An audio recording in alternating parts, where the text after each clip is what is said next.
gente vai voltar a falar sobre a chuva que atingiu a região metropolitana do Rio há exatamente um ano. Uma das áreas mais afetadas pelo temporal foi a Baixada Fluminense. Dos 12 mortos, 8 viviam na região. Em algumas cidades, a água demorou dias para escoar. É impossível esquecer aqueles dias. Foi desesperador quando começou a cair a chuva. A gente começou a ouvir os barulhos do barranco caindo, da encosta caindo, e foi caindo ao longo da noite, naquele desespero. Foi assustador, foi caindo tudo, a gente com medo de cair nas casas mesmo. 13 e 14 de janeiro do ano passado. A água suja tomou bairros inteiros. Nos 2 dias choveu mais que o previsto para todo o mês de janeiro. Pelo menos 8 pessoas morreram na Baixada Fluminense por causa dos alagamentos e também de descargas elétricas. Olha, foi um terror. Mas embora eu tenha que já estar acostumada que não foi a primeira vez.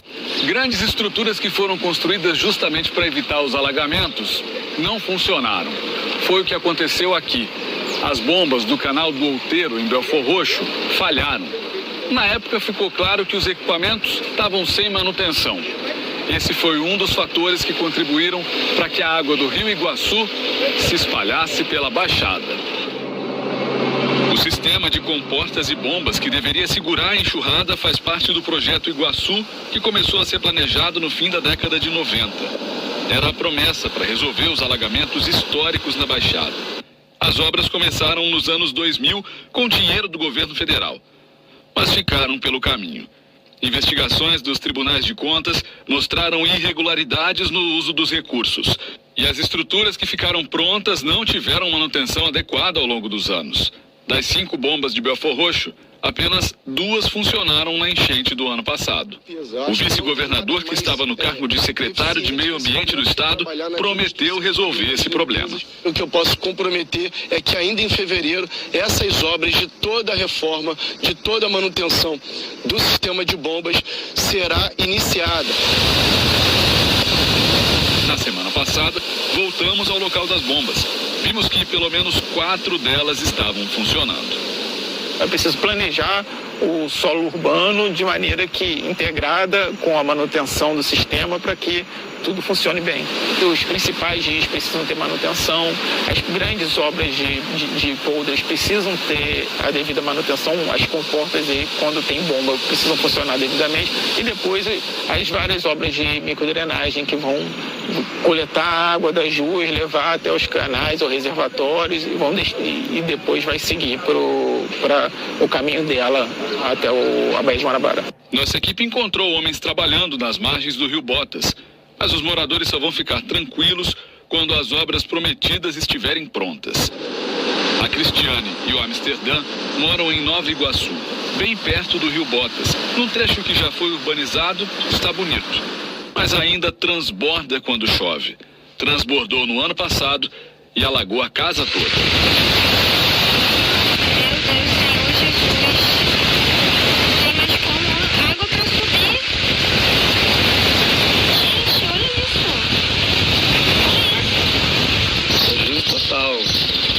Acaba tudo, você perde guarda-roupa, cama, geladeira, as portas da casa toda.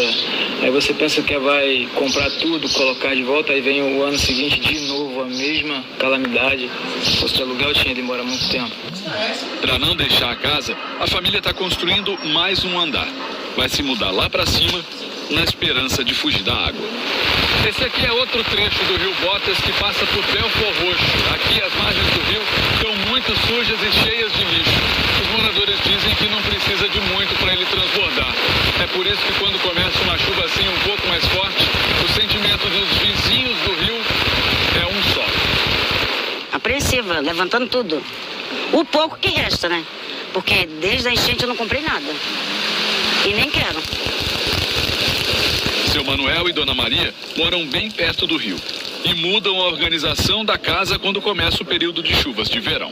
Eu preparo a chuva, eu já faço isso aqui, ó. Ele sobe na cadeira.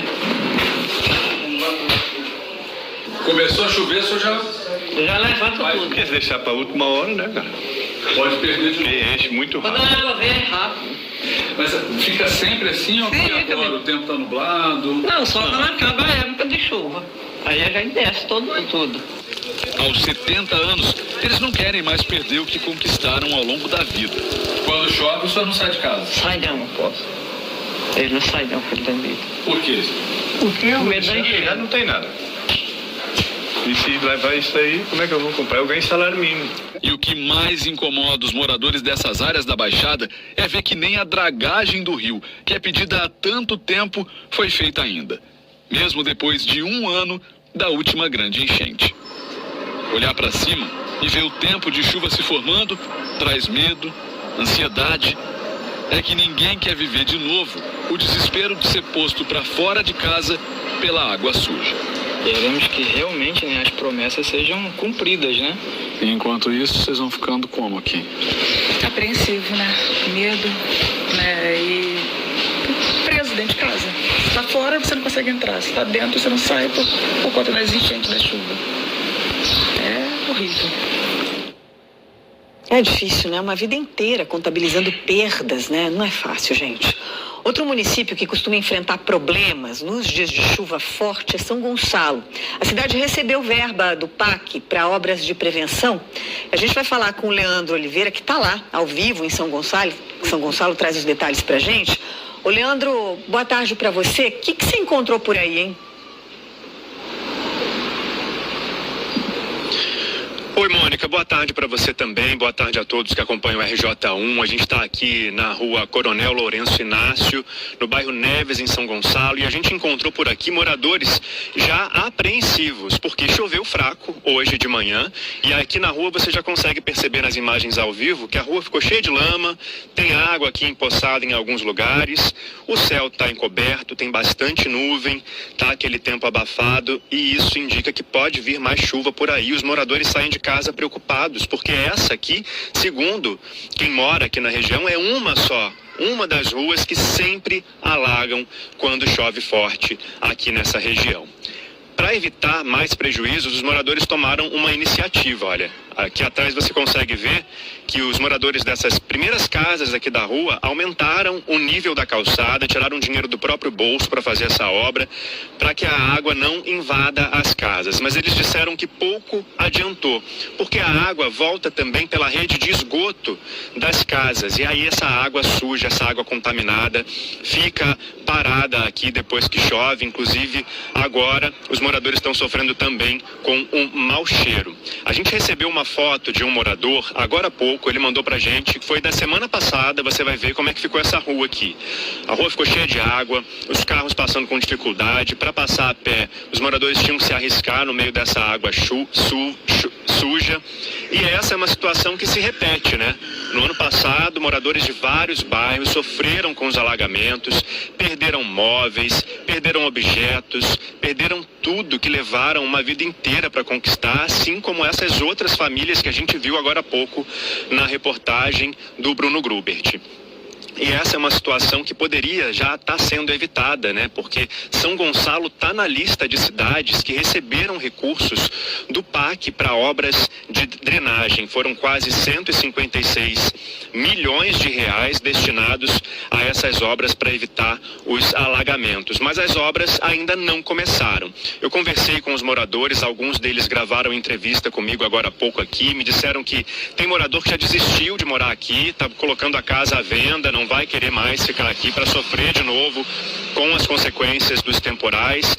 Tem morador que sai de casa apreensivo, sem saber como é que vai ser quando voltar, quando o tempo está mais fechado. E a gente vai ouvir agora o relato desses moradores. Essa chuva que deu agora já começou a alagar novamente, entendeu? Tá preocupante. A obra foram feitas, mas a água ainda está acontecendo. É alagamento, é rato, é todo tipo de vulnerabilidade, deslizamento.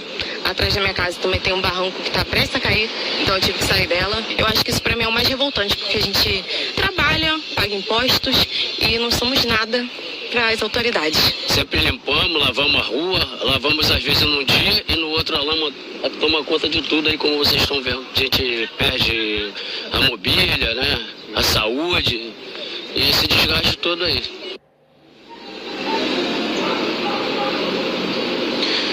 A Prefeitura Prefeitura de São Gonçalo disse que o contrato das obras foi firmado no final do ano passado junto ao governo federal, que nesse momento o contrato está em tramitação junto à Caixa Econômica Federal para aprovação dos projetos de orçamento, e o prazo para o encerramento dessa etapa é agosto desse ano. Só a partir daí o recurso vai ficar totalmente disponível para fazer então a licitação e a execução das obras. Outras cidades também receberam recursos do PAC para obras de drenagem. Você vai acompanhar na tela junto com a gente. São João de Meriti recebeu 970 mil e um outro repasse de mais de R$1.200.000. Belfor Roxo, 208 milhões de reais, e o projeto Iguaçu, 160 milhões. O projeto contempla várias cidades da região da Baixada Fluminense. A Prefeitura de Belfor Roxo disse que o prefeito Márcio Canela tomou posse no dia 1º de janeiro, está fazendo um levantamento para saber quais obras foram executadas, quais foram paralisadas, quais precisam ser executadas e que não foram, né, pela gestão anterior. São João de Meriti, a gente não recebeu resposta ainda da Prefeitura, e o Ministério das Cidades disse que os investimentos estão realmente em fase de elaboração do projeto básico, que passa por ajustes antes de ser encaminhado à Caixa Econômica Federal para aprovação, e que as intervenções então incluem aí construção de redes de drenagem, desassoreamento, e que o início da previsão, o início dessas obras essas obras só vão começar no segundo semestre. Mônica e Edmilson. Obrigada, viu, Leandro? Importante que esses projetos não sejam interrompidos. Uma vez que eles comecem, eles cheguem realmente ao fim. Bom, nós marcamos uma entrevista com o governador Cláudio Castro e a nossa equipe está aguardando, mas ele ainda não chegou. Bom, em nota, o governo do estado diz que desde 2021 investiu mais de R$1.600.000.000 em projetos para prevenir danos causados por eventos climáticos. E que somente na Baixada, mais de 23 obras de drenagem estão em andamento. O governo diz ainda que destinou R$1 bilhão para a Defesa Civil executar ações de prevenção a desastres. Edmilson, um dos projetos mais importantes, né, da Baixada é o projeto Iguaçu, projeto antigo, que já teve várias interrupções, né, e que é fundamental ali para aquela região, né? Acho que quando começou era novinho ainda, já envelheci aqui falando desse projeto. E esse projeto ele é tão importante porque ele contempla vários municípios, justamente porque tem os rios aqui. Então não adianta você começar uma obra aqui em cima, você tem que começar sempre de baixo para cima, você vai desassoreando, é sempre assim que se faz esse tipo de obra. Então este é considerado o projeto mais importante aqui. Já foi começar, já começou, foi paralisado e agora tem novamente dinheiro. Então, tem que ser esse projeto. Então, esse projeto ganhou aqui 160 milhões, mas 160 milhões do governo federal era muito pouco. Não daria para fazer uma obra tão grande. Olha, tem Nova Iguaçu, Duque de Caxias, Belfor Roxo, então precisa de mais 736 milhões aqui do governo do estado, que é do Fundo Estadual de Conservação Ambiental. É isso aqui que vai resolver. E se não chegar a tempo, nós temos tanta chuva, e quantos anos isso vai demorar? Está em fase de projeto ainda, a gente tem que olhar para isso. Aí eu conversei com o prefeito de Nova Iguaçu, do Renner, ele falou assim, olha, a gente está preocupado aqui com o Rio Botas, por exemplo. E o Rio Botas, se o governo federal não chegar o dinheiro, não fizer, eu vou fazer piscinão aqui. Então, pega o dinheiro da população ali, dos impostos, para tentar tirar o povo de uma situação ruim, que é a enchente. Então, está contando com dinheiro federal e se não tiver, já vai tentar uma outra possibilidade. E olhando para isso ainda, tem uma situação que é essa aqui, não adianta só dragar, gente. Você tem muita gente morando do lado do rio aqui, então você tem que tirar essas pessoas do risco, porque quando vier enchente, esse rio vai se espalhar para os lugares, ele vai espalhar para onde? Para a casa das pessoas. Então, por isso é um processo muito demorado. Você tem que retirar as pessoas desse lugar, dar direito a essas pessoas à casa para essas pessoas em outro lugar. Tudo isso contempla um projeto tão grande quanto esse. Mas eu vou repetir aqui, gente, se a gente não cobrar, não persistir ano após ano, porque isso é longo, isso é de vários anos, nós vamos ter novamente, vai chover esse ano, as pessoas vão sofrer novamente esse ano. Então, isso é super importante, gente. A gente não pode desistir e cobrar de todos os políticos. Mudou o prefeito? Não interessa, cobra do prefeito. Mudou de governador? Não interessa, cobra do outro governador. A gente aqui vai ficar cobrando. Porque senão a gente vai ficar só, como eu falei, eu envelheci aqui cobrando essa história e isso vai se alongando, se alongando. É isso. Obrigada, Edmilson.